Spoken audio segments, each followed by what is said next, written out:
talk more about what Usha Vance and Erika Kirk actually have in common. Two women, different backgrounds, but the same job description. Useful female bodies for the patriarchy. Expendable and replaceable.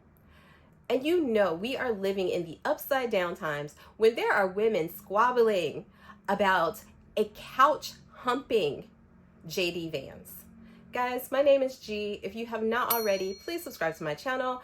And let's get into my notes on why Erika Kirk and Usha Vance are just girl bossing for the patriarchy.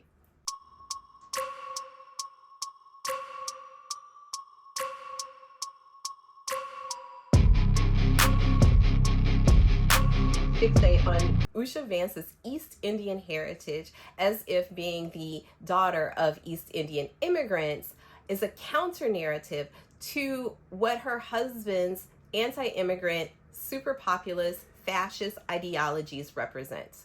Many first-generation kids that are raised in privilege don't see themselves as outsiders because they were taught assimilation was a part of their achievement for the dream of their home country. Usha's family did not arrive in the United States out of any form of desperation.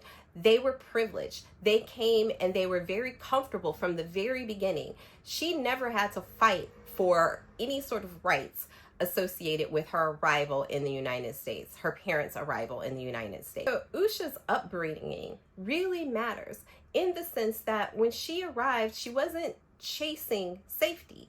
They were coming to the United States chasing status. And she learned from a very early age that access to power means that you need to align with it. So that is what she is completely doing. She is aligning with the power structures that she thinks will give her whatever protection and privilege that she wants. But now her Hindu background is being used as a liability in this white Christian nationalist fantasy that her husband is trying to sell to the rest of us. But even conversion couldn't erase the difference because in this movement, whiteness isn't just a belief. It is the membership card. It is the access pass. And she's missing a key component. Hinduism and Usha Vance's background actually plays an important part. Colonialism left India the caste system. Please believe that early colonialism is what brought the caste system to India. Indians did not create that themselves. But this belief system likely shaped how Usha Vance sees adjacency and hierarchy and association with power. When Usha Vance met JD Vance at Yale University, he was on his third iteration of himself. He wasn't the current populist fascist Trump lover that we are enduring right now. He was early conservative. What most people would start talking about is just a regular Republican. But she has endured all of the changes in personality that this man has been going through in order to seek power. And she's obviously okay with that because it's in order to seek power and it keeps her adjacent to the power in which he is seeking. The interesting thing about Usha Vance and the situation that she has gotten herself in, it's almost like an immigrant child's wet dream. A lot of children of immigrants often grow up somewhere between worship and humiliation by the people in their new home country. And often their parents teach them to be grateful. They teach them to be grateful for scraps of inclusion while often enduring daily reminders that they will never fully belong. So they learn to be quiet about it. They learn to show gratitude and distance from anyone who seems troublesome. And this is really important because I actually see a lot of that living here in Italy. As an immigrant, and amongst myself and other immigrants, of course, I have a very different attitude because I don't come from a situation where I feel like I have been underprivileged. I'm not here. I didn't arrive here out of, seeking asylum or something like that. I don't feel necessarily like this need and gratitude. I can leave.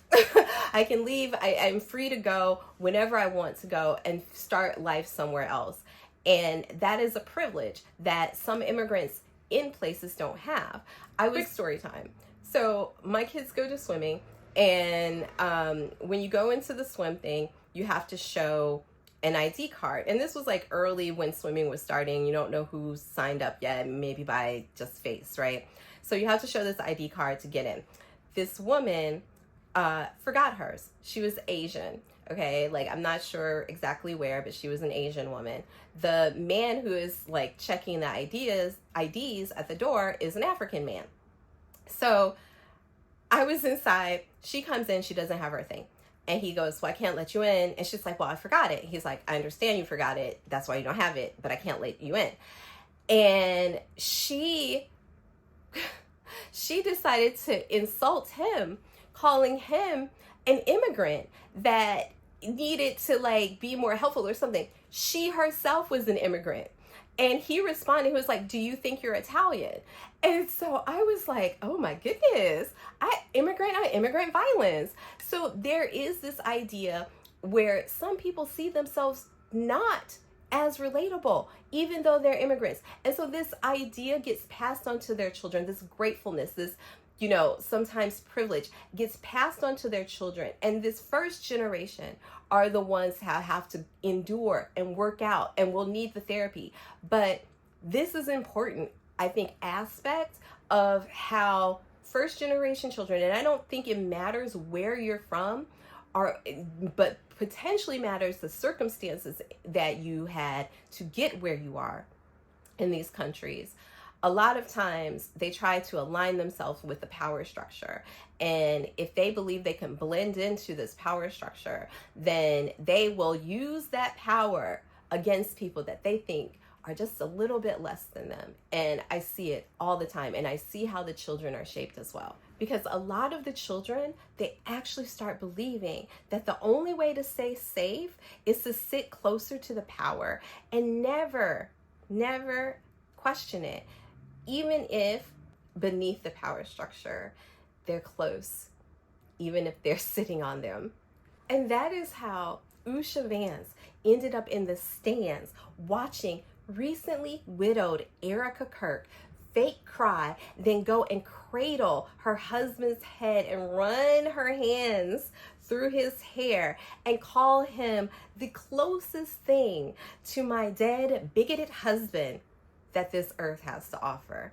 It was after she runs her hands through his hair, I actually expected to hear like theme music from America's own telenovela starring racist Barbie and the Populist prince. When you think about these women, they're both accomplished on their own. They don't need to be a part of the patriarchy. They don't need to be the bodies in the patriarchy. But somehow they've been both groomed to believe that this adjacency to power is what they really need to feel accomplished as women, even though they also know how replaceable and expendable they are in these situations. There are so many women being groomed not to build new systems, but to train and maintain the ones that are already here from within. Patriarchy cannot survive without women. It cannot survive without women who will defend it, who will put their bodies on the line and in danger for the men to stay in power. And that is not protection. That's not protection at all. It needs wives, it needs spokeswomen, and it needs this polished, virtuous version, the soft version.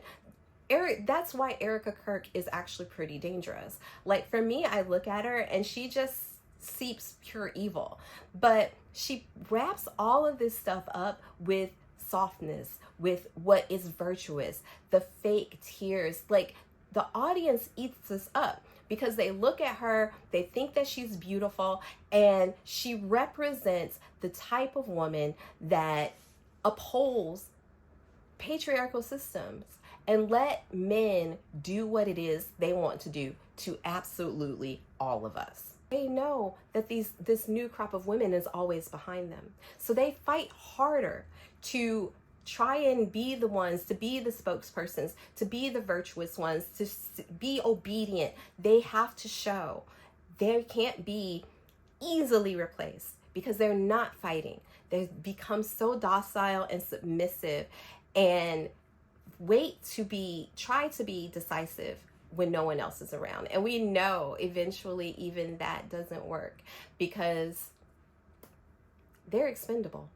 The biggest difference between Erika Kirk and Usha Vance is Erika knows her power. She knows that her power is in whiteness, and so does JD.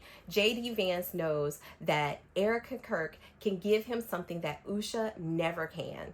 And that is the coherence of the white power structure that he is trying to build. We all know that this is not romance, it's optics. And it's unlikely that Usha Vance has real romance for JD Vance. Come on now.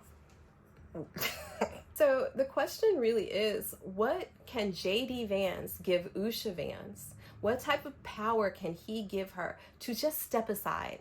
To step aside because everyone's going to see her as inconvenient. She can't convert to Catholicism and think that's going to help. Even if she does, she will still be met with the same potential fate of being replaceable because she is definitely expendable. History tells us that he won't offer her much. Women of color who have attached themselves to nationalist, patriarchal men rarely stay protected. Once that consolidation of power is over, what is she good for? And Usha, she's a smart woman. I would hope that she knows that the proximity to these people is no longer protection, that she is in danger, girl, and so are her children, because the lineage that they want to build does not have this type of impurity in it. Erika Kirk and Usha Vance just embody what modern day patriarchy is supposed to look like, what they want you to believe. And they play the role of this polished image. Their education, their credentials, all of that matters in respect to selling. Even though I did all of these things, nothing compares to being the support system to a man, the bearer of his children, and the one who sits silently and obediently while being embarrassed in front of the world. And the hope that them protecting these men will give them the protection when we've seen how so many women get ran over in these systems. It's unfortunate because we know through history that they are just expendable bodies. And Usha is likely to find out first. So guys, if you haven't already, subscribe to my channel. I would love to talk to you guys in the comments and hear your opinions on this. So ciao, ciao for now.